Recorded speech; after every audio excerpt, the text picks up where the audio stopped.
भारत को 11 साल बाद आईसीसी ट्रॉफी जिताने वाले कप्तान रोहित शर्मा को बीसीसीआई ने वनडे कप्तानी के पद से हटा दिया है। शनिवार को ऑस्ट्रेलिया दौरे की टीम अनाउंसमेंट में सबसे चौंकाने वाला फैसला यही रहा। शुभमन गिल को टेस्ट के बाद वनडे टीम की कमान भी सौंप दी गई है और वो भारत के अब 28वें वनडे कप्तान बने हैं। 2022 में तीनों फॉर्मेट की फुल टाइम कप्तानी मिलने के बाद रोहित ने 2023 के वनडे वर्ल्ड कप में टीम को फाइनल तक पहुंचाया। टीम ऑस्ट्रेलिया से खिताबी मुकाबला हार गई, लेकिन रोहित ने हार नहीं मानी और 7 महीने बाद भारत को T20 वर्ल्ड कप का चैंपियन बना दिया। इतना ही नहीं, इसी साल चैंपियंस ट्रॉफी भी जितवाई। 2 आईसीसी ट्रॉफी और 2 एशिया कप जिताने के बावजूद रोहित को 2027 वनडे वर्ल्ड कप तक कप्तानी नहीं करने दी गई। ऐसे में सवाल उठने लगे हैं कि आखिर उन्हें कप्तानी से क्यों हटाया गया। चीफ सिलेक्टर ने प्रेस कॉन्फ्रेंस में जो बातें कही हैं, उससे कप्तान बदले जाने के पीछे 5 कारण समझ में आते हैं। पहला कारण है वनडे वर्ल्ड कप में बचा हुआ टाइम। देखिए, वनडे वर्ल्ड कप अभी 2 साल दूर है। 2027 के अक्टूबर-नवंबर में ये टूर्नामेंट अफ्रीका में होना है। आगरकर ने कहा है कि नया कप्तान बनाने का ये सही समय है।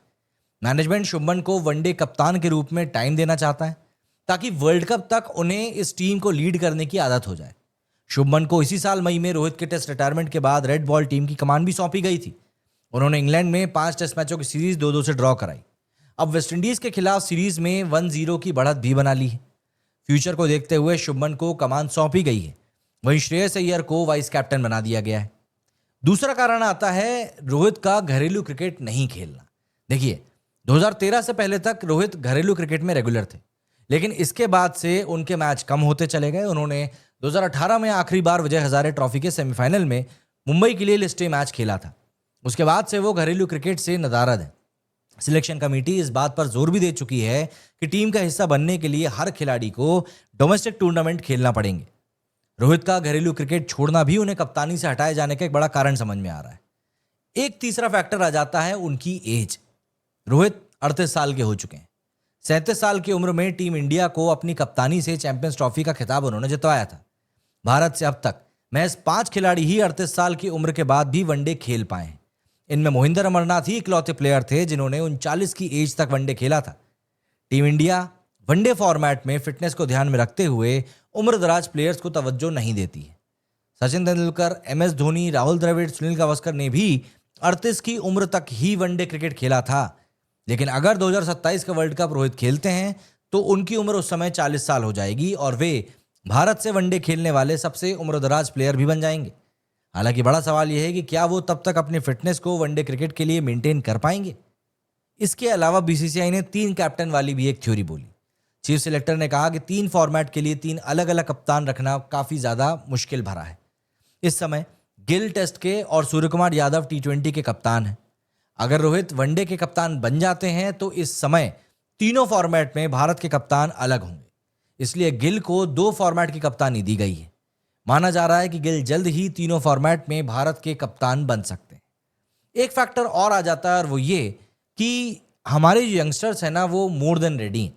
देखिए, रोहित ने 2023 से अपनी बल्लेबाजी का अंदाज बदला था। उन्होंने ओपनिंग करते हुए पारी संभालने के बजाय बड़े शॉट्स खेलकर टीम को तेज शुरुआत देने पर फोकस किया। पिछले 2 साल से वो यही काम करते आ रहे हैं और इस कारण 2023 से लेकर 22 पारियों में उनके स्कोर 30 से 90 के बीच रहे हैं। इस दौरान वे 3 बार ही सेंचुरी लगा पाए हैं। 25 में से 21 पारियों में उनका स्ट्राइक रेट जरूर 100 से ऊपर का रहा है। 2022 तक रोहित बड़ी पारियां खेलते थे और टीम को बड़े स्कोर तक लेकर जाते थे।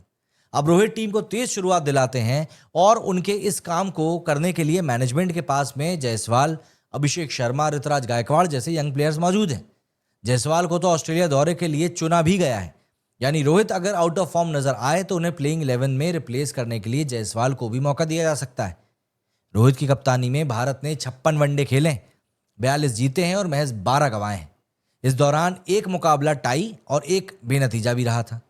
50 से ज्यादा वनडे में कप्तानी करने वाले भारतीयों में रोहित का विनिंग परसेंटेज 77% है। उनके बाद विराट ने भारत को 68% वनडे जिताए हैं। इसके अलावा भारत को सबसे ज्यादा वनडे जिताने वाले कप्तानों में रोहित शर्मा, राहुल द्रविड़ के साथ 5वें नंबर पर हैं। MS धोनी 110 जीत के साथ टॉप पर हैं। उन्होंने 200 वनडे में टीम की कप्तानी करी थी। उनके अलावा अजरुद्दीन और सौरव गांगुली ही 100 से ज्यादा वनडे में कप्तानी कर पाए हैं। अब देखना यह है कि आगे और क्या चीजें निकलकर सामने आती हैं और किस तरीके से बीसीसीआई चीजों को ट्रांजिशन में लेकर जाता है।